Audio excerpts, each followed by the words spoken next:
تو اس میں کو ہمیں کوئی اتنا یہ نہیں لگتا کہ شاید ایک سیاسی جماعت وکٹم کارڈ پلے کرنے کے لیے ایسا کہہ رہی ہے.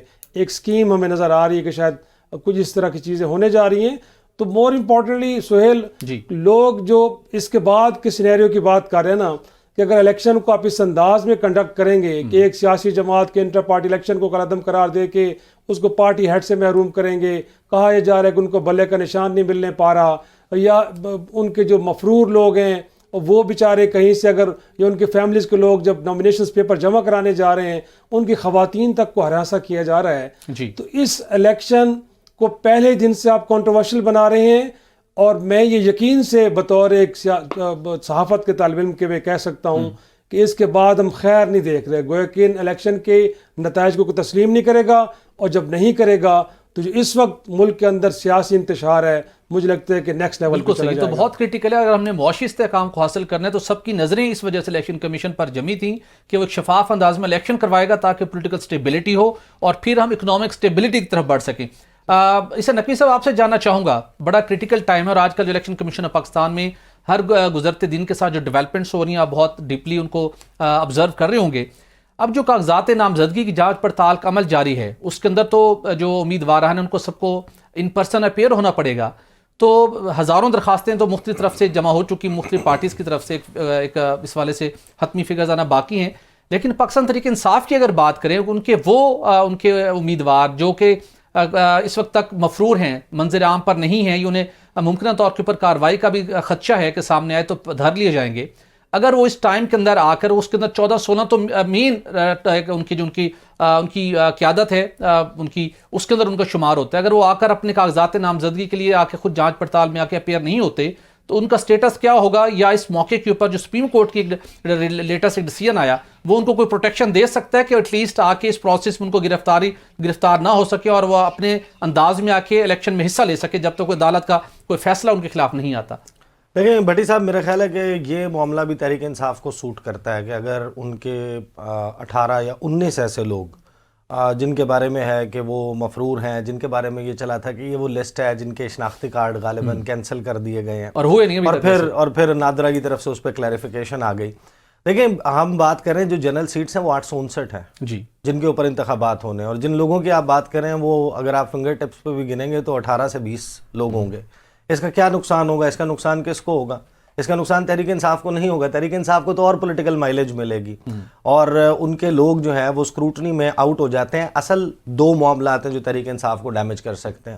ایک یہ کہ ان کا کسی بھی ایک گیون حلقے میں ایک بھی کینڈیڈیٹ موجود نہ ہو, اور دوسرا ان کا بلے کا نشان ہے. اگر وہ پارٹی ڈی لسٹ رہتی ہے اور ان کے پاس انتخابی نشان الیکٹورل سمبل موجود نہیں ہے تو جو ان کے لوگ اگرچہ مختلف کانسٹیٹوئنسیز میں ہوں گے وہ لسٹ بھی نکال دیتے ہیں, وہ کہتے ہیں کہ فلاں حلقے میں ہمارا فلاں امیدوار ہے اور فلاں اس کا انتخابی نشان ہے, اور ایک کیمپین کر کے جتنے بھی لوگوں کو جتوانے میں کامیاب ہو جاتے ہیں تو اس صورت میں انہیں ایک گیون ٹائم میں کسی جماعت کو جوائن کرنا ہوگا. دوسری بات یہ کہ پارٹی کے پاس پھر جو مخصوص نشستیں ہیں خواتین کی اور اقلیتوں کی وہ الاٹ نہیں ہوں گی, جس کا مطلب یہ ہے کہ وہ تقریباً 226 سے 227 ایسے سیناریو میں تو پارٹی کا شرازہ بکھر جائے گا اور کچھ ہاتھ نہیں رہنا. اگر بلے کے نشان ظاہر ہے کہ آپشنز ہیں کچھ, اس میں پی ٹی آئی اس وقت کچھ چیزیں کنسیڈر کر رہی ہے. اچھا ادھر ہمیں ضرور بتائیے گا پلان بی کی بھی بات کرتے ہیں, وہ کسی سے آپ نے جاننے کی کوشش کی وہ پلان بی ہے کیا؟ دیکھیں اس وقت تو جسے کہتے ہیں نا holding your cards close to your heart, کہ اپنے پتے جو ہے وہ بہت چھپا کے رکھے ہوئے ہیں, لیکن جو سینس میک کرتے ہیں. دیکھیں آپشنز کیا ہو سکتے ہیں. ایک آپشن یہ ہو سکتا ہے کہ آپ بائیک آؤٹ کر دیں, یہ سوٹ نہیں کرتا, کیونکہ بائیک آؤٹ کو مؤثر بنانا اس کے لیے پاکستان میں رجسٹرڈ ووٹرز 12 کروڑ 85 لاکھ ہیں. تحریک انصاف دعویٰ کرتی ہے کہ 62% ووٹر جو ہے وہ ہمارے ساتھ کھڑا ہوا ہے, تو اگر 62% ووٹر ان کے ساتھ کھڑا ہوا ہے تو پھر ان کو یہ میک شور کرنا ہوگا کہ کسی بھی صورت پاکستان میں ٹرن آؤٹ 38% سے اوپر نہ جائے, جو ایک اپ ہل ٹاسک ہے, غیر ممکن نظر آتا ہے. تو پھر بائیکاٹ ایک آپشن نہیں رہتا. دوسرا آپشن کیا ہے کہ آپ کسی سیاسی جماعت جو کہ رجسٹرڈ چھوٹی سیاسی جماعت ہے جس کا آپ کے ساتھ ماضی میں الحاق رہا ہے، اشتراک رہا ہے، اور 2022 کے بعد بھی آپ کے ساتھ چلتی رہی ہے. فار ایگزامپل مجلس وحدت المسلمین، فار ایگزامپل عوامی مسلم لیگ شیخ رشید، اگر ان کے ساتھ خان صاحب کے جو اختلافات ختم ہو جائیں، یا پھر ہم نے یہ بھی سنا ہے کہ حامد خان صاحب کے نام سے بھی اسلامی سے بڑا اچھا زون رہا ہے ایک ٹائم میں، ہاں، اور حامد خان صاحب کے نام سے بھی ایک غالباً پارٹی جو ہے وہ رجسٹرڈ ہے. ان میں سے کسی کے پلیٹ فارم سے آ جائیں، لیکن اس صورت میں پارٹی کی ڈیسیجن میکنگ جو ہے، ووٹ کہاں دینا ہے کہاں نہیں دینا، وہ اختیار اس پارٹی سربراہ کے پاس چلا جائے گا. اور تھرڈ اور لاسٹ آپشن ہے کہ آزاد لڑیں، اور آزاد لڑنے کے بعد ان میں سے کسی کو جوائن کر لیں، اور وہاں پر لیکن پھر جو ترجیحی فہرست جس کی اسکروٹنی چل رہی ہے اس وقت الیکشن کمیشن آف پاکستان میں، 226 جو نشستیں ہیں جن کے حوالے سے اب اسکروٹنی ہوگی، میں مخصوص نشستوں کی بات کر رہا ہوں، اس ریس سے آؤٹ ہو جائے گی. تو تحریک انصاف کے لیے ڈیمیجنگ اگر کوئی چیز ہو سکتی ہے وہ اسکروٹنی کے عمل میں ان کے مین امیدوار کا نکلنا نہیں ہے، بالکل ٹھیک، کیونکہ یہ اگین کاؤنٹر پروڈکٹیو ہوگا. اور اب تک جتنے اقدامات پی ٹی آئی کو نیچے کرنے کے لیے ہوئے ہیں، انہوں نے ہم نے تو یہی دیکھا ہے کہ انہوں نے اس کو مزید بوسٹ کیا. ان کو مزید بوسٹ ملا. اسامہ افضل صاحب، آپ سے جاننا چاہوں گا، جو سینیریو سے آپ کے سامنے ہے، اگرچہ کہ ماضی کے اندر نون لیگ کو بھی اسی قسم کی صورتحال کا سامنا رہا، لیکن آپ کی جو قیادت ہے وہ شفاف الیکشن کی اور لیول پلینگ فیلڈ کی بات تو کرتی ہے، لیکن جو کچھ پاکستان تحریک انصاف کے ساتھ سلوک ہو رہا ہے، جس طریقے سے آروز کے پاس وہ پہنچے، کاغذات نامزدگی جمع کراتے وقت جس صورتحال کا ان کو سامنا کرنا پڑا، تو آپ کیا سمجھتے ہیں کہ یہ صرف اور صرف نون لیگ کو فیسیلیٹیٹ کرنے کے لیے سارا ارینجمنٹ ہو رہا ہے؟ چونکہ محمد علی درانی صاحب جو ایک نیوٹرل پولیٹیشین کنسیڈر کیے جا رہے ہیں، انہوں نے کہا ہے کہ جو اس وقت کی جو انتظامیہ ہے وہ نواز شریف صاحب کی گرفت میں ہے، مطلب یہ انہوں نے لفظ یوز کی ہیں. تو یہ سارا سینیریو اتنا فیوریبل ہو گیا ہے، تو اب نون لیگ کو اپنی جیت کے جو امکانات ہیں واضح دکھائی دے رہے ہیں 2/3 میجورٹی کے ساتھ. بسم اللہ الرحمن الرحیم. بسم اللہ الرحمن الرحیم جی. سب سے پہلے thank you for having me on the show. Sohail Bhatti صاحب، یہ اصل میں بات یہ ہے کہ میرے خیال میں آواز آ رہی ہے آپ لوگوں کو؟ جی بالکل، آپ کو سن سکتے ہیں اسامہ افضل صاحب. جی، بات یہ ہے کہ اس وقت جو حالات ہیں، میرے خیال میں پی ٹی آئی ایک پراپر منظم پروپیگنڈا چلا رہی ہے. اور کیونکہ میرے خیال میں ہر جگہ پہ آپ دیکھ رہے ہیں کہ جتنی بھی کانسٹیٹوئنسیز ہیں، اگر میں اپنی کانسٹیٹوئنسیز کی بات کروں یا جس علاقے سے میں بلانگ کرتا ہوں، ہماری بھی اسکروٹنیز اب شروع ہو رہی ہیں نیکسٹ کمنگ ویک سے. جی، تو ہر جگہ پہ پی ٹی آئی کے کینڈیڈیٹس کو ایک تو انہوں نے نہ صرف کاغذات نامزدگی جمع کروائے ہیں، بلکہ کل تک جو ان کی طرف سے ایک پراپر پروپیگنڈا چل رہا تھا، اور میڈیا پہ بھی وہ چیزیں بار بار ریفلیکٹ کی جا رہی تھیں کہ کاغذات نامزدگی جمع نہیں کروانے دیے جا رہے، یا ان کو ہرڈلز کریٹ کی جا رہی ہیں، یا ان کو روکا جا رہا ہے، اور ان سے آروز انکار کر رہے ہیں ان کے کاغذ جمع کروانے سے.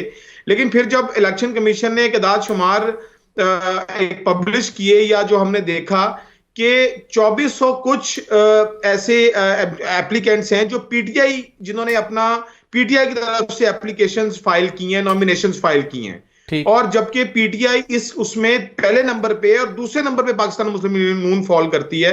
تو میں سمجھتا ہوں کہ یہ جو اتنے ٹائم سے ایک پراپر دیکھیں، ہم دو چیزوں کو مکس نہیں کر سکتے. ہم کرمنالٹی اور لیول پلینگ فیلڈ کو مکس نہیں کر سکتے. اگر کسی انسان پر یا کسی بندے پر اگر کوئی کرمنالٹی کے انڈر اس کا کوئی کرمنل ریکارڈ ہے، یا کوئی کرمنل افینس اس پہ لگا ہوا ہے، اور اس کے تحت اس کو مطلب اپنے آپ کو جسٹیفائی کرنا ہے یا انویسٹیگیشن کا حصہ بننا ہے، اور وہ نہیں بن رہا اور وہ رپوش ہے، تو آپ یہ اس کو مکس نہیں کر سکتے کہ ان کو لیول پلے فیلڈ نہیں دیا جا رہا ملنے کو. دیکھیں، وہ اپنے آپ کو کلیئر کریں. عدالتیں پڑی ہوئی ہیں. ہم نے تو مسلم لیگ نون، پاکستان مسلم یونین تو کبھی نہیں روکا کسی کو کہ وہ عدالتوں میں جائیں اور اپنے آپ کو کلیئر نہ کریں. اپنے آپ کو کلیئر کریں، اور اگر وہ الیکشن کے خواہاں ہیں، الیکشن لڑنا چاہتے ہیں، تو ایک پراپر چینل کے تھرو نامینیشنز فائل کر دیں. اگر میں اپنے علاقوں کی بات کروں تو یہاں پر آپ دیکھیں کہ فیصل نیازی صاحب ہمارے ساتھ والے حلقے سے پی ٹی آئی کے کینڈیڈیٹ ہیں، اور انہوں نے اپنے کاغذات NA 147 کے لیے اور PP 209 کے لیے جمع کروائے ہیں. وہ عمرے پہ گئے ہوئے تھے، عمرے سے واپس آئے تو یہاں پہ کیا سرائیاں شروع ہو گئیں کہ جی انہوں نے منع کر دیا اور آروز پیپر نہیں لے رہے. لیکن بڑے آرام سے وہ پراپر ایک جلسے کی صورت میں ایک پراپر ایک پاور شو کر کے وہ گئے آرو کے آفس. انہوں نے پراپر بغیر کسی ہرڈل کے اپنے نامینیشن پیپر جمع کروائے ہیں. لیکن اسامہ صاحب، یہ جو ایک امپریشن ہے کہ بیوروکریسی جو ہے وہ نون لیگ کے کنٹرول میں ہے، اور بالخصوص احد چیمہ صاحب بڑی مشکل سے پرائم منسٹر نے اب طے کیا کہ ٹھیک ہے ان کو ڈی نوٹیفائی کیا جائے گا. ڈی سی اسلام آباد کو کوئی تبدیل کرنے کو تیار نہیں تھا. اس علاوہ گوجرانوالہ کے ڈی سی کے اوپر بہت سنگین الزامات لگتے رہے اور باقی جگہوں کے اوپر بھی. اور ویسے بھی ایک امپریشن ہے کہ بیوروکریسی کے اوپر نون لیگ کی پنجاب میں بہت زیادہ ویسے بھی اس کی گرپ ہے, اور پیچھے احد چیمہ اگر بیٹھے ڈیل کر رہے ہوں تو پھر سوالات تو اٹھیں گے. تو اب آپ کیا سمجھتے ہیں کہ بیوروکریسی جو نون لیگ کے لیے جس حد تک وہ ان کو اکوموڈیٹ کرتی ہے, دیگر جماعتوں کو بھی اسی طریقے سے وہ فیسیلیٹیٹ کر رہی ہے؟ میرے خیال میں بالکل ایسے ہی ہے جی. آروز کا کام ایک نیوٹرل فگر کی طرح کا ہی ہوتا ہے. اگر بیوروکریسی سے الیکشن کمیشن یہ کام اب لے رہا ہے تو وہ بالکل ایک نیوٹرل ماحول میں, اور ہمیں نہیں نظر آیا کہیں پہ بھی کہ انہوں نے کسی کو سپورٹ کیا ہو یا کسی کی طرف ٹلٹ ہو وائل فائلنگ دا نامینیشنز. جس طرح انہوں نے ہمیں ٹریٹ کیا ہے, میں سمجھتا ہوں کہ انہوں نے پیپلز پارٹی کے کینڈیڈیٹس کو بھی اسی طرح ٹریٹ کیا گیا ہے. میں سمجھتا ہوں کہ پی ٹی آئی کینڈیڈیٹس کو بھی اسی طرح ٹریٹ کیا گیا ہے. اور ہماری طرف میں سمجھتا ہوں کہ آئی بی پی کے کینڈیڈیٹس جو مطلب وہ لوگ بھی اب پراپر نامینیشنز فائل کر رہے ہیں, بلکہ پی پی 209 سے علیم خان صاحب نے بھی اپنے نامینیشن فائل کیے ہیں. تو ان کو ایکولی ایک پراپر ایک نیوٹرل ماحول, نیوٹرل انوائرمنٹ میں ٹریٹ کیا جا رہا ہے.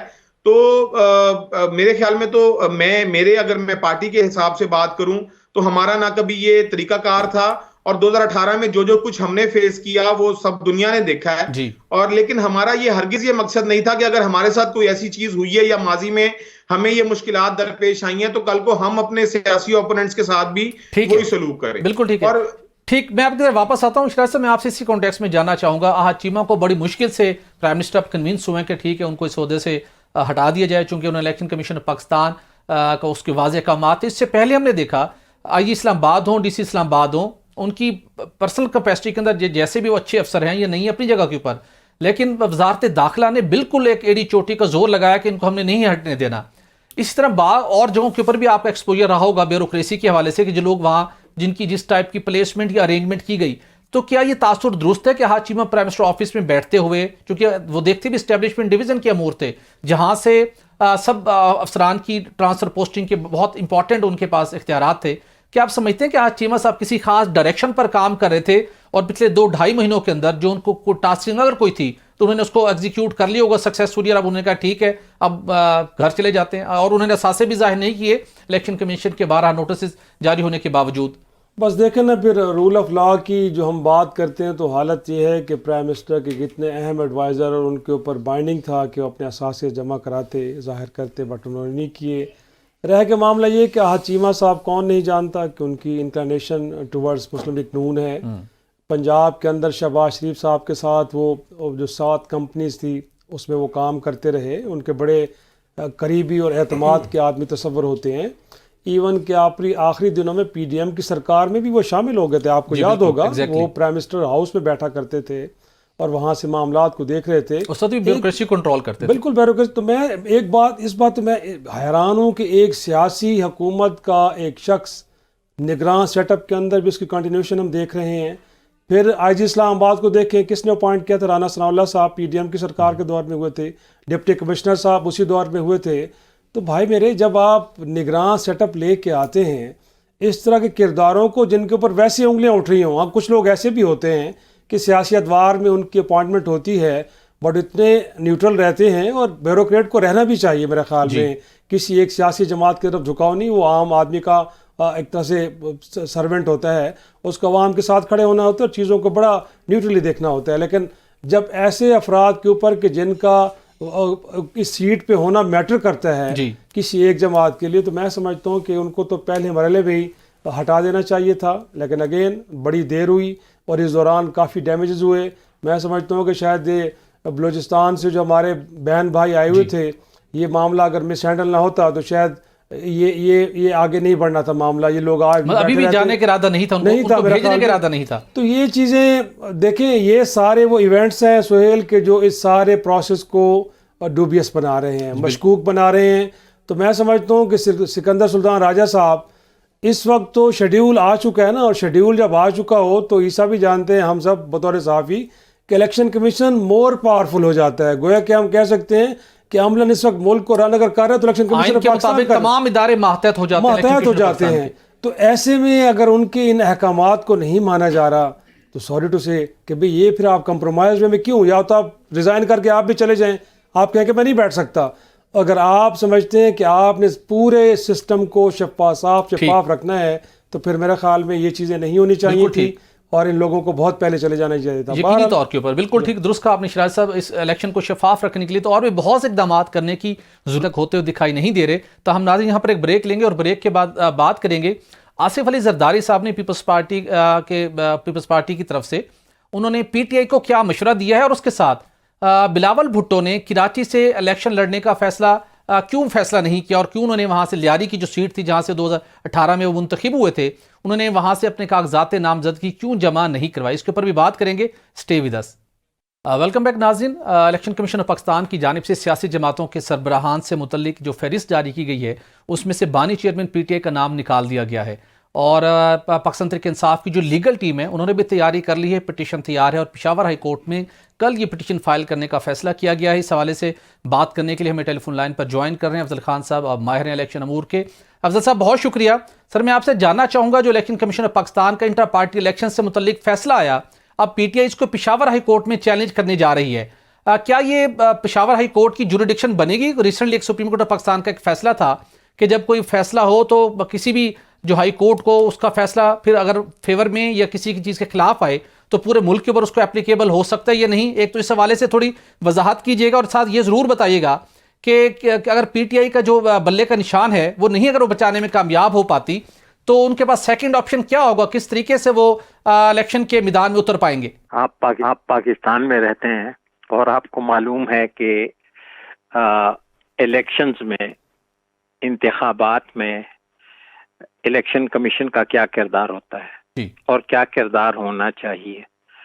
اور دوسرا یہ کہ آپ کی زندگی میں کتنے انتخابات ہوئے ہیں, کیا آپ نے ایسی پری پول ریگنگ دیکھی ہے, ایسی زیادتی دیکھی ہے؟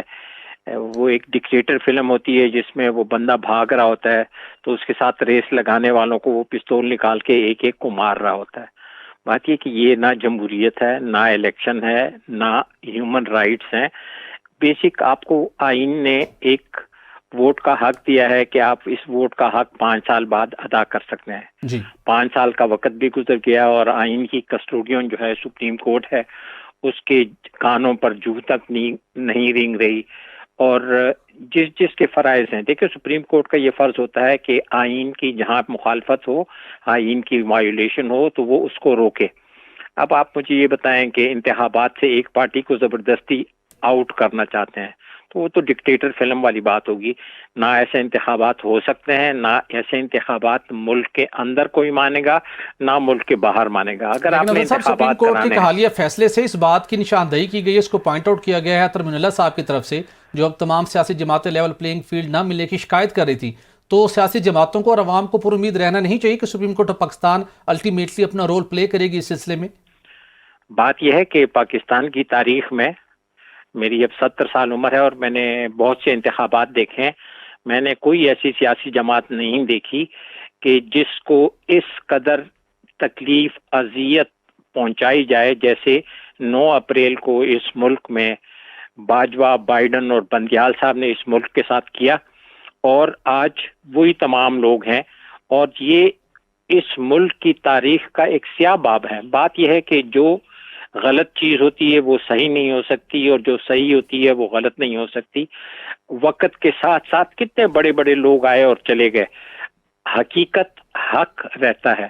بات یہ ہے کہ اگر کوئی پاکستان کو مصر بنانا چاہتا ہے کہ جیسے وہاں پہ وہ سیسی جیت کیا اور جیسے مورسی کو انہوں نے قتل کر دیا, تو یہ پاکستان ہے, پاکستان میں یہ چیز قابل قبول نہیں ہوگی, اور ان کو اس قسم کے مس ایڈوینچرز نہیں کرنے چاہیے. اچھا صاحب یہ ضرور بتائیے گا کہ ماضی کے اندر جب آپ اپنے عہدے پر براجمان تھے اس وقت اسی قسم کی شکایت نون لیگ بھی مسلسل عائد کرتی تھی کہ انہیں لیول پلینگ فیلڈ نہیں مل پا رہی, تو کیا پھر اس وقت نون لیگ کے ساتھ بھی زیادتی ہو رہی تھی؟ کبھی بھی نہیں. نون لیگ ہمیشہ آئی جی آئی کے وقت سے لے کر وہ ہر غلط راستہ اختیار کرتی رہی ہے. وہ پیسوں کی سیاست اس نے, پیسوں کی اور لفافہ جرنلزم بھی اس نے انٹروڈیوس کرائی ہے. ان کے ساتھ یہ ظلم ہوا ہے کہ ان کو تو جو کنوکٹڈ جو پریزنر تھے ان کو جیل دکھائے بغیر ان کو وہاں پہ ایئرپورٹ کے اوپر ان کی کو آزاد کر دیا گیا ہے. یہ انصاف نہیں ہے, یہ ریلیف نہیں ہے, یہ جسٹس کے ساتھ مس کیریج آف جسٹس ہے.